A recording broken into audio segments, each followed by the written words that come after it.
And what makes me well-versed to speak about millennials is because I am one, as Johnson mentioned earlier. So my company is called Lazy Mass, and it is a carnival marketplace. I am creating a place for carnival service providers and masqueraders to go in one location, one destination online to be able to purchase everything that they need for a carnival vacation. And so when I reached out to Selma, and she asked me to give a talk on how to engage millennials, I was actually intrigued by the information I found about my generational cohort, and to say the least, a lot of the information was not nice. So since we have a cross-generational audience here today, would anybody like to provide examples of what they believe millennials to be in terms of characteristics? Good one. I'm making it easy for you. So yes, in terms of the research that I did, trying to get stats and specifics on millennials, millennials have been characterized as narcissistic. I brought my own camera person because there weren't enough being provided by the CTO. We are the instant gratification generation. We're incredibly egocentric. We're entitled, selfish, lazy. Doesn't bode well for the name of my company, but I am a millennial. We are characterized as cheap, and we're also characterized as risk-taking, hence YOLO, which stands for You Only Live Once, in case you are not familiar with the song. So after I got all this insight as to the negative perceptions of the millennial generation, I decided to be biased, of course, because I am in the generational cohort, and see what else people thought about our generation. And so there are some positives that come out of the millennial generation. We are the most connected. We're the most tech savvy. We definitely value convenience, hence the rise of the sharing economy. Just think Airbnb, Uber, Postmates. If at any point in time I wanted a McFlurry delivered to this room right now, I can get it done all from the click of my phone.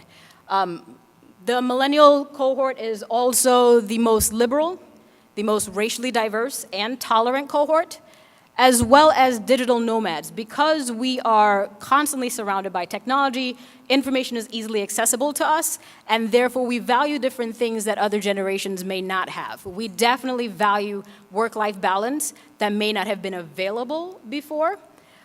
We're definitely the most highly educated generation, and with that education, I'm hearing some coughs as there are multiple doctors in the room. I do understand. But with us being the most highly educated generation, we're also the most debt-saddled generation. Another unique feature about millennials is that we value experiences over material possessions, as opposed to other generational cohorts. So, how to engage millennials? The rest of my presentation, and I do know we are running short on time, so I'm not going to rush, but I am going to keep it short and sweet. How can we engage millennials? So the millennial traveler is, as I mentioned, tech-savvy, well-informed, information is easily at its fingertips. Many people believe millennials to be cheap. However, we are more cost-conscious because information is so easily accessible.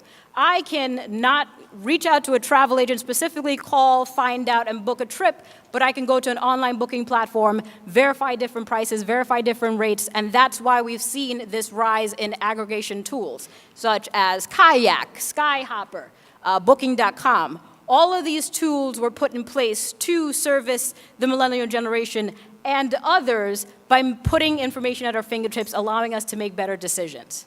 So another important aspect about the millennial generation is that we value word-of-mouth recommendations more so than many other generations before us because the information is so accessible. We make travel decisions based on where we've seen other people go, where our friends and family have gone. When we see other people post pictures, these sorts of data points and information is what influences our travel decisions. So some statistics here, don't need to read it for you. I can also provide the slides when I'm done because I worked really hard on this presentation. But just giving some insight that millennials travel more than many other generations. We take more frequent trips, even though they may be shorter, and it's another reason that we keep pushing for more work-life balance because we love to travel. So, sharing is caring. Most people automatically tie millennials to their phones and their phones to social media. So social media, yes, is an incredibly important way to market to millennials, but it's not the social media itself. The social media is really just a medium. What we value most is the content. I personally made my decision to attend my first carnival in 2009 after I saw my cousin's carnival pictures in 2008 and saw him having the time of his life. Mind you, I'm Trinidadian. I played enough kiddies carnival, but I found carnival incredibly tiring as a child because my parents just wanted to put me in these very large costumes with feathers everywhere. It was hot. I only got a snow cone at the end of the parade, and it was not very pleasant for me because I couldn't dance. But as an adult, I saw my cousin skimpily clad in the streets, drunk for the majority of the time, and the pictures did show that. And that's how I personally made a decision to go to carnival.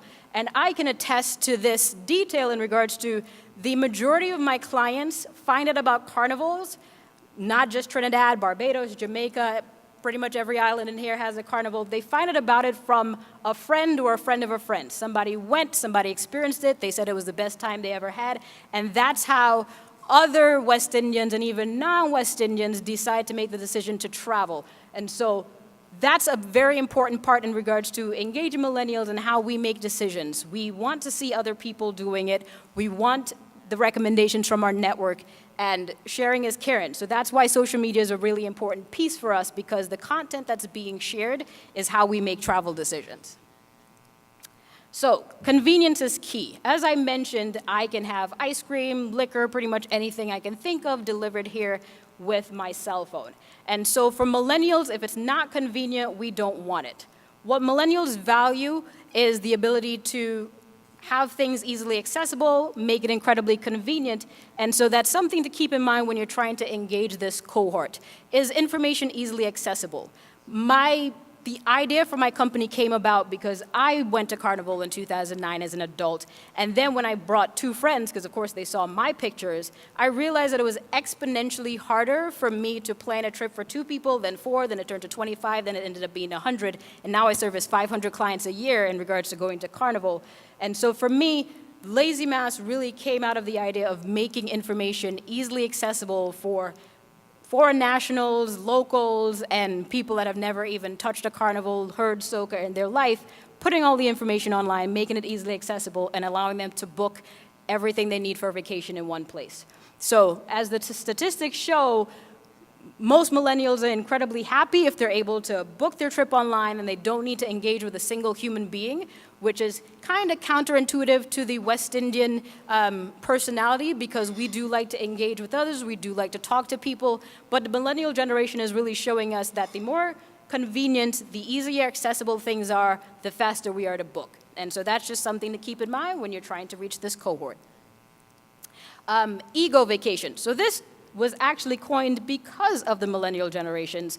As mentioned, we may be narcissistic and egotistic and coddled and whatever other lovely terms you may have to say about millennials. And this has actually led to fear of missing out. People see pictures, they see Instagram, they see Snapchat stories of people having the best times ever. They're swimming with pigs, they're riding horses in the ocean, they are at Sulphur Springs, they are at the spring regattas, and they want to do that too. So fear of missing out is a major reason that people make vacation decisions. They see other people doing it, they want to be able to one-up their friends on Instagram, they want to be able to show that they have a life too. And so as per the quote, if it's not on Instagram, it didn't happen. That's a quote from any millennial. That was a verified statistic. I went to special source for that. So doing it for the likes. You may have heard doing it for the gram, doing it for the Vine, which is no longer in existence, doing it for the likes. What this is tying to is really the importance of social media influencers. If anybody in here, I know some of the millennials may know of Fashion Nova. Some others may know of the images with the blue signs saying you should be here. Those are really important pieces in regards to how do people become aware of what's going on, where you are, what you're doing, of course, being spread by social media. And so a great way to engage millennials, if it's not a tactic currently being used, is to tap into social influencers.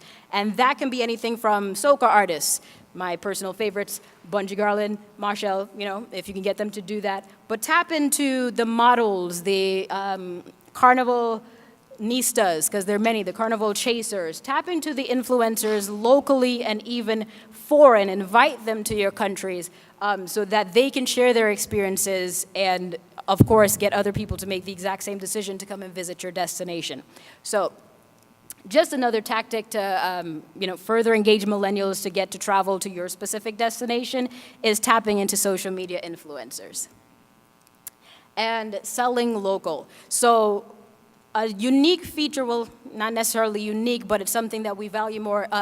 Millennials value experiences more than they do material things. And what they want to do is something exciting, unique. They don't want to be viewed as tourists when they go on vacation, even though that's exactly what they are. We're an incredibly contradictory generation. So it is incredibly useful to play up the unique aspects of each destination. And Johnson went through an incredibly lovely slideshow showing unique aspects of different islands.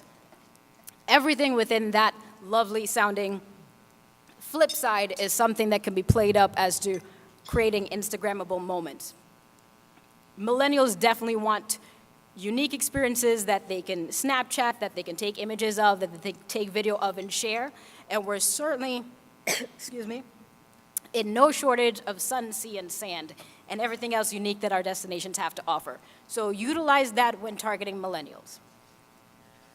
And so key takeaways, as I wrap up, is,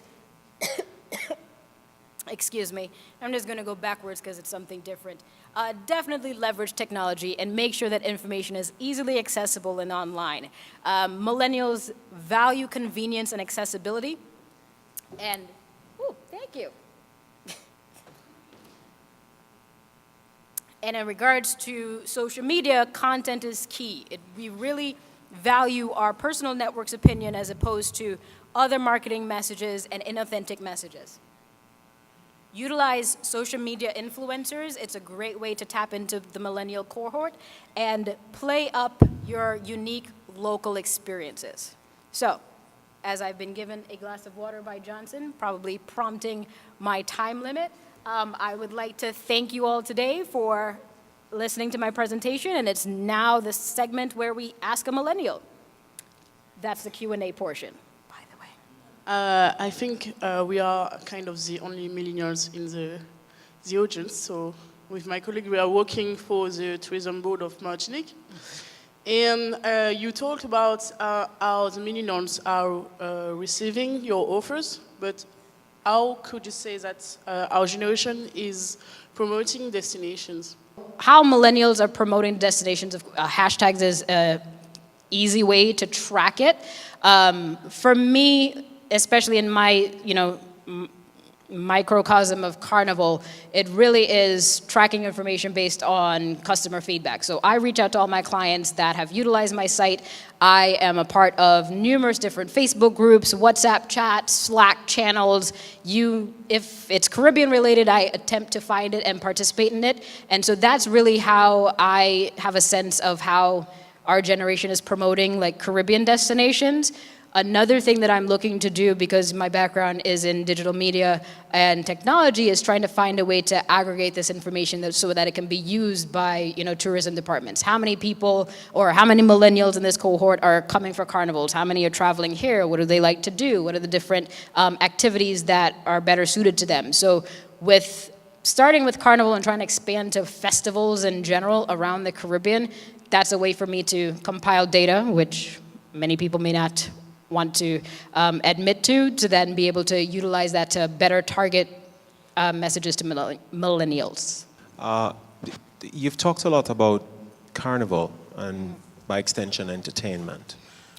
In your in your experience with working with millennials, what else are they looking for in your sojourn with that cohort and understanding some of the likes and dislikes?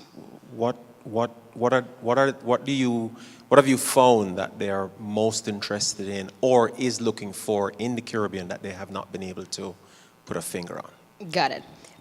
Great question, by the way. So again, my specific space is Carnival, and Jamaica Carnival was exceptional this year. Kudos. Millennial travelers, according to just my experience and information that I've gathered, they're looking for adventures. Carnivals to me was a great way to kind of capture that because it's a festival, it happens during a specific time period, and we kind of jam-packed culture, nightlife, food, experience, all in one experience in a short time frame. So in regards to what I didn't necessarily cover on the slide, millennials are looking for Instagrammable moments. What's specific? What's exciting? What's unique? In the Dun River Falls, for example, is a great place for millennials to take pictures, so it's usually on top of the list when millennials travel. When I'm asked about traveling to different Caribbean destinations outside of Carnival seasons, millennials, yes, like the all-inclusives. Yes, they like lounging and relaxing on the beach, but then what is there to do outside of that? Do I get to take a picture riding on a horse in the ocean? Do I get to zip line? So adventure and activities is something that I've seen that millennials are incredibly interested in doing. Can't necessarily speak to dislikes because I haven't focused on it. Hope that helps. Got it. So what I did specifically for Lazy Mass in terms of trying to summarize carnivals, which of course have multiple moving pieces, I created a carnival one-sheeter for each carnival destination that I service. So it isn't necessarily about condensing as much information and kind of cutting and leaving some out. What it does need to be is convenient. So not necessarily on a mobile app, but a mobile responsive app or a mobile responsive site, to be exact, is what I would suggest, because we need to get the information, we need to get it now. If I am searching for it and it's difficult to find, not necessarily helpful. But going back to what I've summarized, for me, airport code, best dates to travel, best seasons to travel. There are lots of lists out there for like well-seasoned travelers, such as Secret Flying, Travel Pirates, that give information on a newsletter basis as to best destinations to go to because the flight prices are X during this time period. And so millennials kind of, what I've noticed, make decisions on travel, not necessarily, oh, I need to go here. It works well for carnivals, but outside of that, not really. It's, oh, I can get a flight deal to BVI for $300 when tickets are normally $1,000, so I'm going to go here during the dates that this travel deal is available.